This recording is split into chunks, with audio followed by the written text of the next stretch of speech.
जारी है बिहार रिपोर्टर। दिल्ली में हुए गैंगरेप की घटना की निंदा पूरे देश में हो रही है। वहीं पटना में भी पिछले कई दिनों से स्कूली छात्राएं पीड़ित लड़की को इंसाफ दिलाने और आरोपियों को कड़ी सजा दिलाने के लिए सड़क पर उतरी। स्कूली छात्राएं पटना में जगह जगह पर प्रदर्शन कर रही हैं। निजी स्कूल की लड़कियों ने ह्यूमन चेन बनाकर पटना के हाईकोर्ट से हड़ताली मोड़ तक प्रदर्शन किया।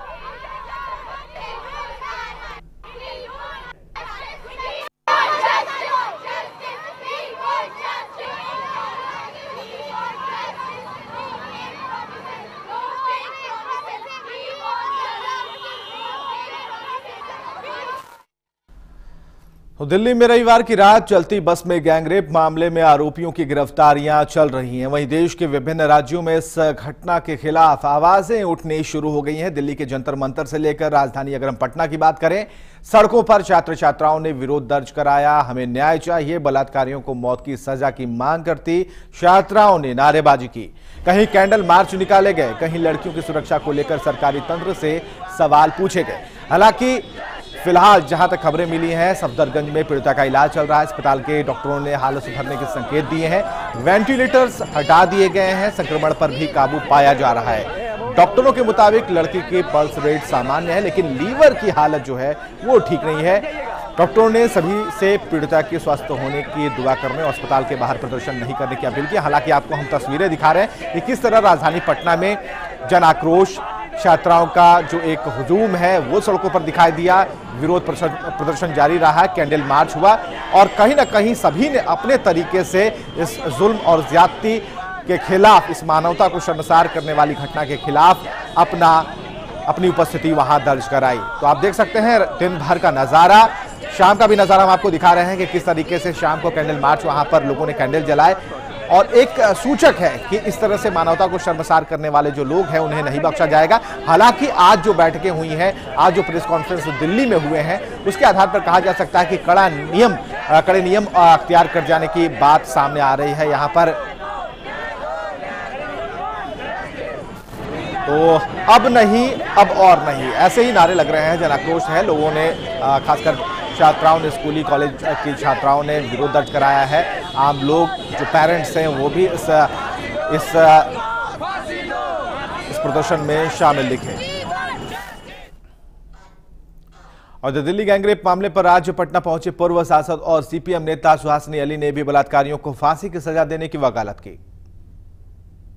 फांसी फांसी फांसी का बहुत शोर हो रहा है। इस शोर के पीछे बाकी तमाम बातें छिप रही हैं, ये भी बहुत खतरनाक है। आज भी हमारे कानून में बलात्कार के लिए 10 साल तक की सजा मौजूद है और अगर सामूहिक बलात्कार होता है तो आजीवन कारावास की सजा मौजूद है। अगर इसको सख्ती से लागू किया जाए तो ये निश्चित है कि जो लोग आज समझते हैं कि उनका कुछ नहीं बिगड़ेगा, उनको भी सजा मिलेगी और उनको भी दुरुस्त किया जा सकेगा।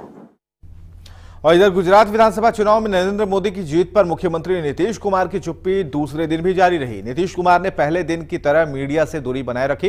नरेंद्र मोदी की जीत को लेकर पूछे गए सवाल पर मुख्यमंत्री किसी भी तरह की प्रतिक्रिया देने से बचते नजर आए। वहीं जदयू नेता और बिहार सरकार के मंत्री शाहिद अली खान ने कहा कि नरेंद्र मोदी प्रधानमंत्री होंगे या नहीं, इसका फैसला बीजेपी के केंद्रीय कमेटी और एनडीए तय करेगी।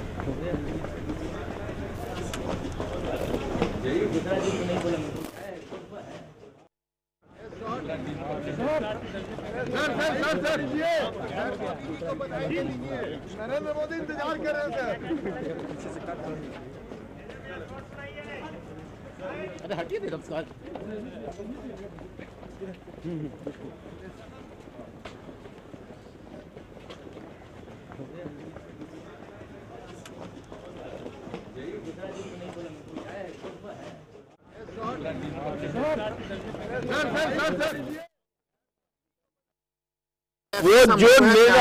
वो निर्णय लेंगे माननीय नीतीश कुमार जी, हम उनके कदम से कदम मिलाकर चलेंगे। आप पार्टी में हैं, नरेंद्र मोदी के रूप में संभावना देख रहे हैं? हम नहीं जानते। व्यक्तिगत राय आपकी मानी जाए तो क्या नरेंद्र मोदी के रूप में आप संभावना देख रहे हैं? नीतीश कुमार को एक कांग्रेचुलेशन।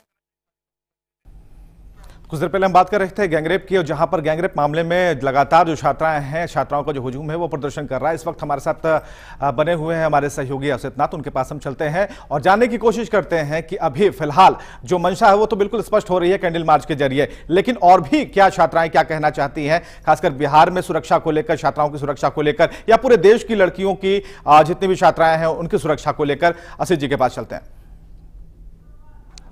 असित जी, ये बताइए कि अभी जिस तरह का हुजूम लग रहा है, लोगों ने कैंडल मार्च निकाला है, फिलहाल क्या लगता है जो सरकार फांसी, हर जगह फांसी फांसी फांसी की डिमांड की जा रही है, ये डिमांड पूरी करेगी सरकार? आजादी के विवेक, आजादी के 65 साल बाद, आजादी के 65 साल बाद अगर मीडिया हाउस की लड़कियों को कैंडल लेके रोड पर निकलना पड़े अपने बाकी दोस्तों के साथ ये लिखकर कि being a girl is not a crime, तो क्या एक लोकतांत्रिक ढांचे के लिए शर्मनाक नहीं है? ये सवाल इन लड़कियों ने आज पटना की सड़कों पर उठाया। इनके हाथ में एक और तख्ती है, कैमरामैन साहब जरा इसको आप जूम इन कीजिएगा। Death sentence to all rapist, ये मांग लड़कियों की है। एक लोकतांत्रिक देश में आजादी के 65 साल बाद अगर सड़क पर लड़कियां आजाद नहीं हैं, घर में आजाद नहीं है, तो सिस्टम के खिलाफ आवाज उठेगी। मौर्य टीवी के ये महिला कर्मचारी गुस्से में हैं, इनके दोस्त गुस्से में हैं, आक्रोश है इन लड़कियों के चेहरे पर इस बात के लिए कि बलात्कार के लिए भी सजा की मांग करनी होगी और तब सरकार उन्हें सजा देगी। ये नारा सुन,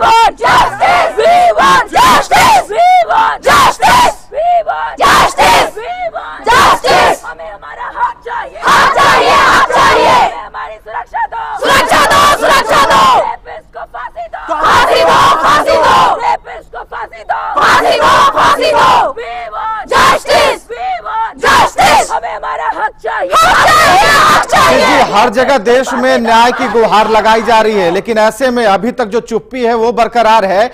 जो प्रावधान है उसमें 10 साल से लेकर उम्र कैद तक की सजा का प्रावधान है, लेकिन ऐसा कहना, अपना पल्ला झाड़ना, चुप रह जाना सरकार का, ये कहां तक यहां फिट बैठता है? मांग तो जारी ही है। विवेक, ये तमाम लोग जो यहाँ मौजूद हैं ये बहुत कानूनी प्रक्रिया को नहीं जानते। बिल्कुल कोई मतलब नहीं इस बात से कि संविधान की किताब कितने पन्नों की है और उसको लिखने में कितने साल लगे थे। ये बस अपनी इज्जत की हिफाजत चाहते हैं। लोकतांत्रिक देश है जहां सरकार की जिम्मेदारी है हर इंसान की हिफाजत, उसकी प्रतिष्ठा की हिफाजत। इन्हें बस इतना ही चाहिए। इनके कुछ साथी हैं, दोस्त हैं जो इस आंदोलन में शामिल हैं। आप क्यों इस आंदोलन में शामिल हुए?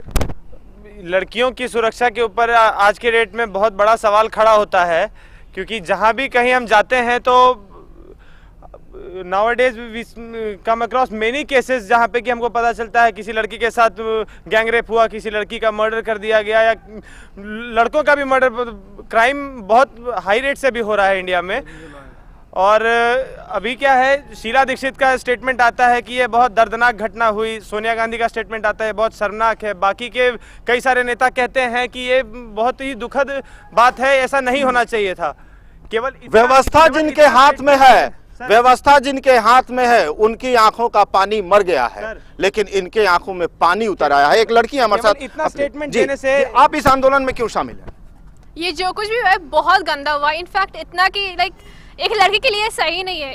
इन रेपिस्ट को ऐसी सजा देनी चाहिए कि नेक्स्ट टाइम एग्जैक्टली फांसी देनी चाहिए, और ऐसी देनी चाहिए, गंदी मौत देनी चाहिए ना, कि नेक्स्ट टाइम ऐसा कोई करने का हिम्मत नहीं करे। गंदी मौत, आमतौर पर हिंदी फिल्मों में एक डायलॉग आता है, कुत्ते की मौत। ये लड़कियां इन रेपिस्ट के लिए गंदी मौत मांग रही हैं, इशारा साफ है। जी, मैं एक लॉ स्टूडेंट हूँ, फर्स्ट ईयर से, ज़्यादा लॉ तो नहीं झाड़ सकता हूँ, पर एक चीज़ है जो मैं बोलना चाहूँगा।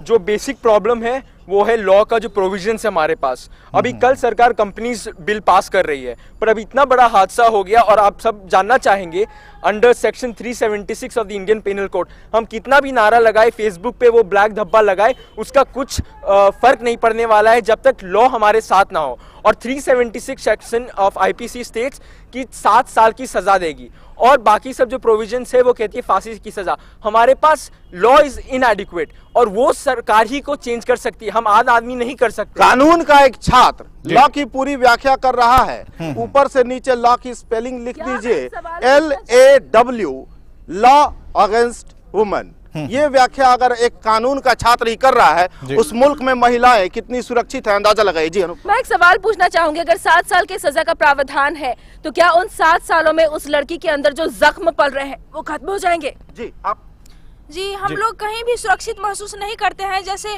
कि हम लोग 9 बजे रात में बाहर निकलते हैं किसी जरूरी काम से भी, तो हम लोग को लगता है कि हम लोग कितने बड़े गुनाहगार हैं। ऐसा जिस तरह जिस डर को हम लोग अपने दिल में बैठाए रखे, वही डर हम लोग चाहते हैं उन रेपिस्टों के दिल में भी हो। जो जिस तरह हम लोग तड़प रही है वो एक दामिनी, उसी तरह हर एक देश का एक कोना कोना दहक।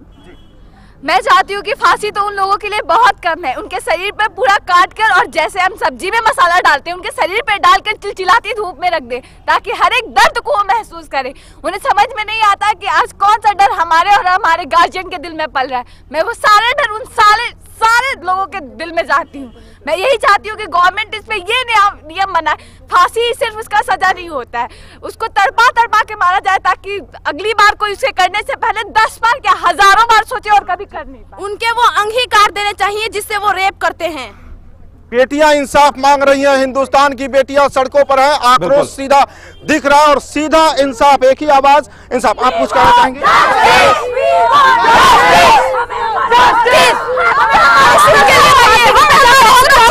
सुरक्षा चाहिए, हमारी सुरक्षा चाहिए। जो लड़की वो फील कर रही है, जो दर्द उसके मम्मी पापा फील कर रहे हैं, उस लड़की के मम्मी पापा, वो वैसा ही जो पॉलिटिशियन है वो भी फील करे कि क्या फील करते हैं। उनकी बेटी होती तो क्या होता। बिल्कुल असीस जी, यहाँ पर बिल्कुल मामला बिल्कुल साफ है कि अपना एक न्याय चाहिए और जिस तरह से सुरक्षा की बात उठ रही है ये तो होना ही चाहिए। इम्प्लीमेंट की बात है, कानून के इम्प्लीमेंटेशन की बात है, वो भी होनी चाहिए। लेकिन एक सीधा सा सवाल हम जानना चाहते हैं करके सबको दिखाए ताकि कोई भी ऐसा सवाल एक बार और दोहराएं, चाहे कोई भी गलत काम नहीं करे, किसी का अंदर में खाई अंदर से जो भावना आती है लड़के लोग पे गलत निगाह वो नहीं होए। मैं भी एक टीचर हूँ। विवेक आप सवाल एक बार और दोहराएं। नहीं होंगे जी विवेक, एक बार और आप सवाल दोहराएं। बिल्कुल हम असीस जी पूछना चाहेंगे, इम्प्लीमेंटेशन की बात हो रही है, यहाँ पर कानून का इम्प्लीमेंटेशन नहीं हो पा रहा, जैसा कि उनकी बातों से भी जाहिर है, हम भी देखते हैं। और कितनी दामनियों की इज्जत इस तरह दांव पर लगेगी, सरकार की खामोशी बनी रहेगी। 65 साल बाद भी अगर ये सवाल दिमाग में उभर रहा है, आजादी के 65 साल बाद, तो विवेक ये इस बात की पूरी गवाही है कि हम आजाद नहीं हुए हैं। ढांचा खुद को आजाद जरूर मान ले, भारत का आम आदमी आजाद नहीं है जब उसके मन में खुद की सुरक्षा के लिए अपनी बेटियों, बहनों, माओं और मौसियों की सुरक्षा के सवाल उठ रहे हैं। तो हम ये भी सवाल उठा सकते हैं कि भारत का संस्कार भी मर गया, आजादी भी चली गई। ये एक साथ दोनों हुआ क्या? जी बिल्कुल, मुझे भी ऐसा लगता है। जिस तरह से फ्रीडम जो एक लड़की को मिलना चाहिए, चाहे वो वर्किंग हो नॉन वर्किंग हो, उसको कहीं ना कहीं बाहर निकलना है, तो कितना सिक्योर फील कर सकती है ये गवर्नमेंट को देना पड़ेगा। ये सिक्योरिटी गवर्नमेंट के एंड से आती है। कितना भरोसा है इस सरकार पर अब? बिल्कुल भी नहीं। ये कांड होने के बाद भी 2 कांड और हुए हैं। एक दिल्ली मेट्रो स्टेशन पे एक और कांड हुआ है जो 2 नाबालिगों ने किया है। अगर इस कांड का अगर थोड़ा भी डर होता अगर इंसान के अंदर, अगर हमारी लॉ अगर थोड़ी भी एडुकेट होती इस कानून, तो आज ये कांड दोबारा नहीं होता। उस 2 कांड और हो चुके हैं इस कांड के बाद, दिल्ली गैंगरेप के बाद 2 कांड और हो चुके हैं जो कि कल हुए हैं। और हमारी कानून नापुंसक हो चुकी है बिल्कुल भी। और क्या ये 7 साल की बागा मुजफ्फरपुर में भी रेप हुआ, लेकिन 8 साल की लड़की को मार के फेंक दिया गया है। 8 साल की लड़की को गैंग रेप करके फिर ड्रेन में फेंक दिया गया। हेडमास्टर खुद के 5वीं कक्षा की लड़की के साथ खुद हेडमास्टर मतलब नाबालिग के साथ ऐसा रेप। मैं पूछना चाहती हूँ, क्या इन रेपिस्ट के घर में उनकी माँ बहन नहीं है? क्या उनके साथ भी वो ऐसा ही करते हैं? वो बेशर्म है, उनके पास शर्म नाम की कोई चीज नहीं रहती। कौन कौन बेशर्म है? 7 साल कौन बेशर्म है? सब बेपर्द हो रहे हैं विवेक। कानून के रखवाले और कानून के नाम पर देश चला रहे लोग और बलात्कार करते लोग, खामोश बैठा समाज, घरों में दुबके संभ्रांत लोग। बेशर्म कौन कौन है? लड़कियां उन्हें बेपर्द कर रही हैं। कल तक लड़कियां पर्दानशी थीं, आज पर्दे की जरूरत दूसरों को पड़ रही है। अंदाजा लगाइए वक्त कहां पहुंच चुका है और अब किस तरह की लड़ाई की जरूरत है। बेटियां सड़कों पर हैं और भाई और बाबूजी घरों में दुबके हैं। बहुत शुक्रिया आसिफ का हमसे बात करने के लिए और एक राय सामने रखने के लिए। तो बिल्कुल साफ है और मौर्य भी इस मुहिम में लगातार इन लड़कियों के साथ रहेगा जिन्हें अबला कहा जाता है। उनकी शक्ति तो आज लोग देख रहे हैं, लेकिन असीस जी ने एक सवाल बहुत अच्छा खड़ा किया है कि जो भाई हैं, जो पिता है, जो मर्द हैं, आखिर वो दुबके कहां बैठे हैं? उन्हें भी सड़कों पर आना चाहिए, कैंडल मार्च के रूप में नहीं, लेकिन अपनी बहन बेटियों और समाज की तमाम बहन बेटियों के लिए आवाज उठानी चाहिए। फिलहाल इतना ही, नमस्कार।